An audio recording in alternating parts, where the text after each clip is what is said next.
sí. Naya, en esta oportunidad, nuestro grupo 3, vamos a analizar los 4 casos propuestos en clase y a continuación empezaremos con el primer caso. Como podemos observar en la imagen, están existiendo inundaciones debido al desborde del río, que en este caso vendría a ser el río Vilcanota. A continuación le voy a dar paso a mi compañera Antonella.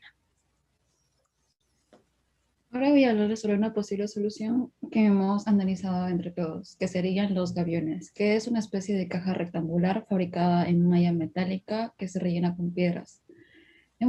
Hemos preferido esta estructura ya que por su fácil construcción no necesita sedimentación profunda y resulta más económica. Los gaviones pueden utilizarse de diferentes maneras, pero en este caso resaltaré una de ellas. Los codos de los ríos también pueden delimitarse con ese sistema. Además, no hace falta drenarlo para trabajar, ya que las mallas se colocan y se van poniendo las piedras, que por gravedad se van depositando en el fondo. Y se puede crear una barrera frente a desbordamientos o crecidas, protegiendo los márgenes de las inundaciones. Ahora le voy a dar paso a mi compañero Roy. Las defensas ribereñas son muros construidos para proteger a pueblos aledaños sobre desastres que pueden provocar la crecida de los ríos o las inundaciones, derrumbes. Esto puede ser una solución para este caso, como podemos ver en la imagen, hay un desborde y una crecida del río que está afectando a ese pueblo y esta solución de defensa ribereña puede ser una cimentación profunda de concreto relleno como un escudo protector que le puede servir a este pueblo y su construcción puede ser a corto plazo no haya las épocas de lluvias. Ahora le doy paso a mi compañero José. ¿Creen que este pueblo está ubicado correctamente ahí? ¿Está bien construido? Yo creo que no, porque ahí no se dieron cuenta que ahí las precipitaciones causarían ahí un desborde del río Vilcanota, que causaría un daño a las casas, a las viviendas de los habitantes ahí. Tendrían que, en ese caso, por eso tendrían que ser una de sus soluciones. O tendrían que mudar el pueblo a otro lugar. Y además, parece como si se hubiera ilegalmente ahí. Y acaso no es también, porque acaso se ven como si estuvieran, como si no estuvieran correctamente.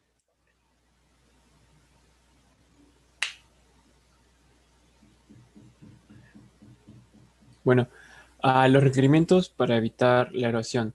Para ello necesitamos el mantenimiento de la estructura del suelo mediante la restauración de vegetación autóctona, la utilización de pastizante y prácticas de cultivo adecuadas para que se evite el agua erosionada del río Vilcanota. Para impedir la erosión también se puede emplear pequeñas estructuras o diques que favorezcan el depósito de sedimentos. Ahora sigue mi compañera Donna.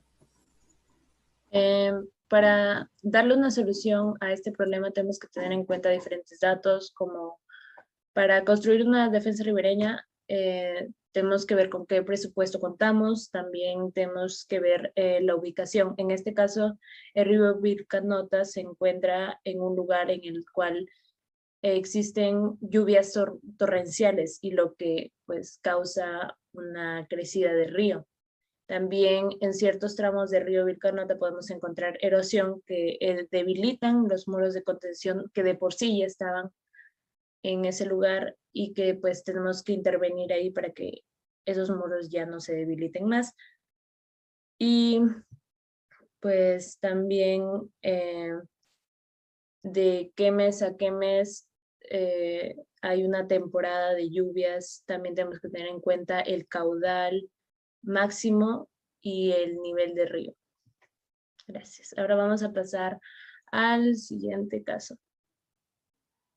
En el siguiente caso, en la imagen podemos observar un salto de agua que se encuentra cerca a un poblado que no tiene electricidad. Debido a este problema, nosotros vamos a hallar una solución. Y a continuación le voy a dar el pase a mi compañera Antonella.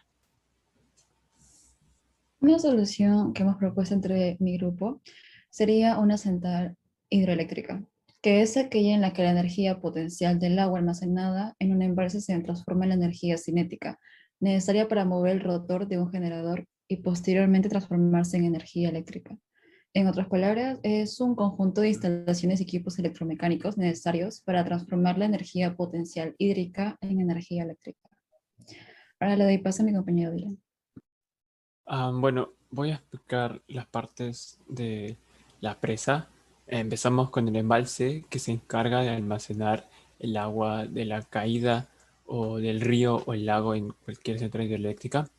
Luego estamos la represa que se encarga de contener el agua del embalse para que no haya para que la fuerza no supere a la estructura.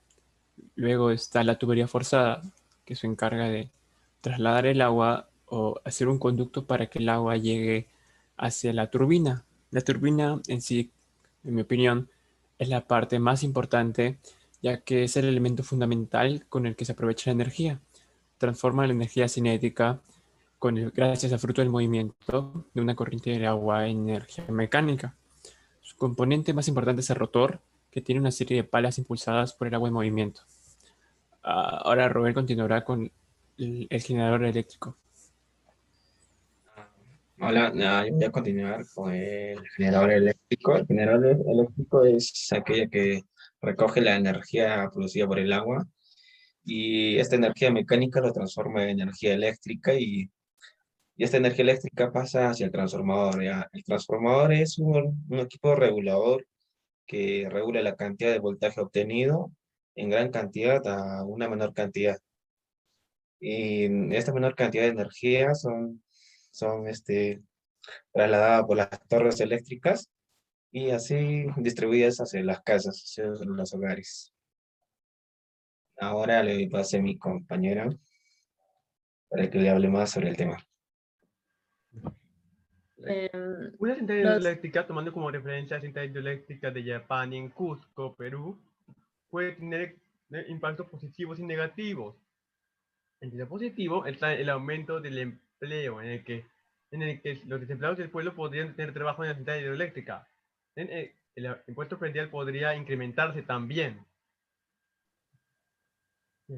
También el turismo también, para ver la central hidroeléctrica. Entre los impactos negativos está mayormente que afecta a la fauna cercana, por ejemplo, pero no solo a la fauna acuática, también a la cercana. En la reconstrucción podría polvos y gases que afectan a los animales que viven en tierra y en aire también. Experimentar el embalse y esto también podría afectar al régimen del río, y en este caso al río que genera el salto. Pero no solo eso, también podría ocasionar inundaciones en las zonas de cultivo ribereños. Gracias. yo les voy a hablar acerca de los datos que se tienen que requerir para esta solución que estamos planteando. Y antes de realizar la central hidroeléctrica, tenemos que tener en cuenta el caudal del río, o sea, la cantidad de agua, y la altura a la que se encuentra, porque con eso pues vamos a determinar con qué fuerza va a llegar este agua hacia la turbina. En el siguiente caso, en la imagen podemos observar un terreno pantanoso en el cual se va a querer construir una finca, su propio lago y poder sembrar alfalfa. A continuación le voy a dar pase a mi compañero Robert. Yo le voy a hablar sobre una de las soluciones para esta situación, para este caso, y uno es el sistema de drenaje. La función principal del sistema de drenaje es la retiración de la cantidad de agua que se encuentra acumulada en el terreno, causando inconvenientes ya sea para la agricultura como este caso. Y el sistema de drenaje está compuesto por canales que recogen agua y retiran a otro lugar donde no perjudica el área que se va a drenar. Entonces, el sistema de drenaje nos puede ayudar para que en este sitio pantanoso puede ejecutarse la ganadería y cosechar el alfalfa. Ahora lo doy paso a mi compañera Antonella. Ahora yo le voy a hablar sobre el sistema de estabilización de suelos. Para construir en tierras pantanosas se debe estabilizar el suelo. Esto se hace colocando gran cantidad de piedras de distintos tamaños hasta lograr una superficie estable. La irregularidad de la superficie de cada piedra distribuye la presión sobre el suelo fangoso y así es como se logra estabilizar. Ahora le doy paso a mi compañero Dylan. Bueno, yo les hablaré sobre la ubicación de la finca, el cultivo de alfalfa y el drenaje. Si logran ver mi mouse, una idea sería colocar la finca en este lugar con la estabilización del suelo, el drenaje al lado del lago, ah, desviando todo el agua en la superficie, y la cosecha de alfalfa estaría apartada de la finca, ya que la alfalfa no puede ser cultivada cerca a piedras. Acá estaría el cultivo de alfalfa, por acá estaría la finca y el drenaje estaría por acá mismo, cruzado del lago. Ahora continúa mi compañero José.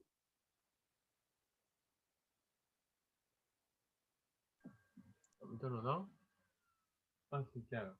Hay que, para nuestro procedimiento, para resolver el problema, hay que revisar en la estabilidad del suelo, ver si el suelo es estable o no para la construcción, en la cantidad de agua que hay, si hay agua, o también, ya que, en este caso, ya que el que quiere plantar alfalfa, ver si el suelo es perfecto para cultivarla. En el siguiente caso, en la imagen podemos observar un poblado que no tiene agua potable ni tampoco un río cercano. A continuación, mi compañero Roel. Hola, yo les voy a hablar sobre el sistema de conexiones a una fuente de agua. Por ejemplo, podemos hacerlo, por ejemplo, en un pozo tubular, encontramos una fuente de agua a una cierta profundidad. Entonces, para la distribución de esta agua, necesitamos las canales de tubería, conexiones tubería o redes tuberías, o canales de cimentaciones y, o ríos artificiales también. También podemos crear reservorios para conservar y mantener el agua así para un cierto tiempo prolongado. Y o tenemos conexiones acuáticas de fuentes de agua, podemos tener jalar de un cierto lago o de un cierto río con redes de tuberías también para abastecer a cierta población. Ahora le doy paso a mi compañera. Bueno, ahora yo voy a hablar sobre las excavaciones. Las excavaciones, todos los ríos tienen una base en común, la profundidad del área donde pasa la corriente de agua. Para ello es necesario hacer las excavaciones necesarias en la zona donde se piensa hacer el río. Por ello, se deben ser lo suficientemente profundas para el volumen de agua que se desee y que corra continuamente por el mismo. Ahora doy paso a mi compañero Dylan. Bueno, yo les explicaré acerca de la conexión a los sistemas de riego. Para darle utilidad a este proyecto de un riego artificial, se debe tener una conexión directa con los sistemas de riego de las comunidades cercanas. De esta forma, el beneficio esperado del proyecto es aprovechado al máximo por todas las personas posibles. Además que el impacto que genera la proyección de un riego artificial en un entorno desértico como este es de gran beneficio para la actividad económica y servicios que ofrezcan en la misma. Es un salto al desarrollo para muchas localidades donde el agua es un bien preciado. Otros datos que se pueden tener en cuenta sería el clima, también el presupuesto con el que se cuenta, si existe agua subterránea en ese poblado, los permisos de los pobladores, porque para realizar cualquier obra necesitamos permiso de la gente, y también la profundidad a la que se encuentran las aguas subterráneas.